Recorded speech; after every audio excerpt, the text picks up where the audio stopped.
At this point in time, technology has taken over the world and its inhabitants. Billions of people utilize technology every day for a variety of reasons. In order to answer the demand for goods and services, manufacturing and production had to have the capability to supply the human race with necessary products. Roughly 300 years ago, the mass production of textiles began in England, and it was the start of what is now known as the Industrial Revolution. Hundreds of people left the agricultural industry due to technological advancements that caused the farms to no longer require such an extensive workforce. These people were forced to turn to the uprising textile industry for an income. They were simply producing clothes and textiles in their own homes. But later, the invention of the factory brought these laborers out of their homes and into a new era of innovation.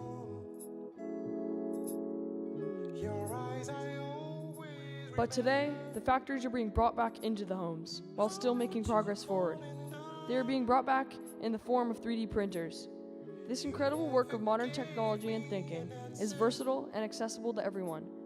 With the ability to create anything from a house to a kidney to a fork, introducing the 3D printer. I didn't know it was over.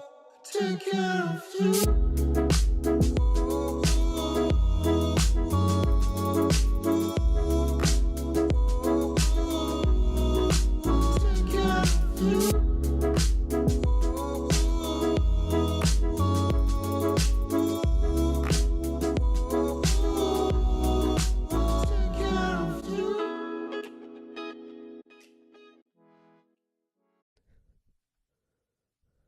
In March 1983, a scientist named Charles Hull invented the first stereolithography apparatus, the first taste of additive manufacturing the world had ever seen. Stereolithography is the use of UV light to cure and shape plastic or other materials. This technology continued to grow and advance throughout the late 1900s and early 2000s. His work led to the biggest additive manufacturing boom ever. Today, Charles is still pushing the limits of his technology farther than it has ever gone. The 3D printer is a practical way to create essential objects and products right in the comfort of your own home. This is an example of a real-life situation in which the 3D printer could be a useful tool. Dang it. This socket wrench is way too big. I don't have a car to get to the store. Wait, hold on a second. I could just 3D print one.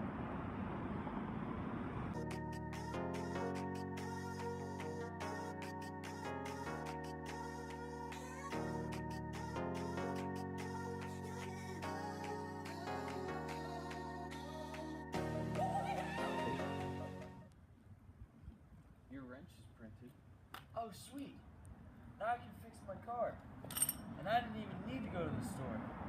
Thanks, 3D printing.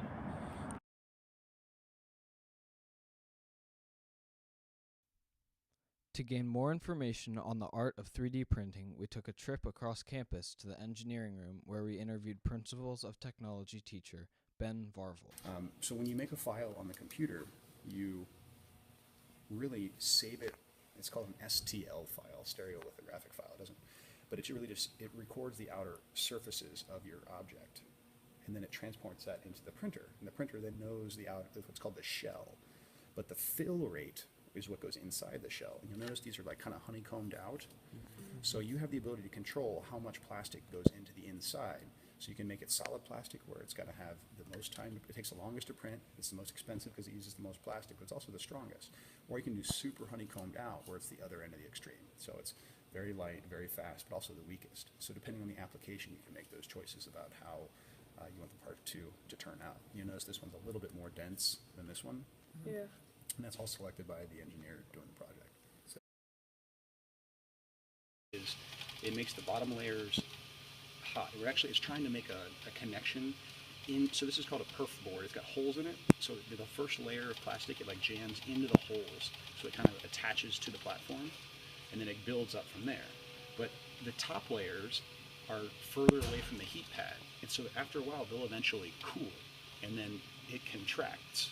So the top layers start to contract and the bottom layers are still hot. And so when it contracts, it starts to want to pull the bottom layers off the bottom.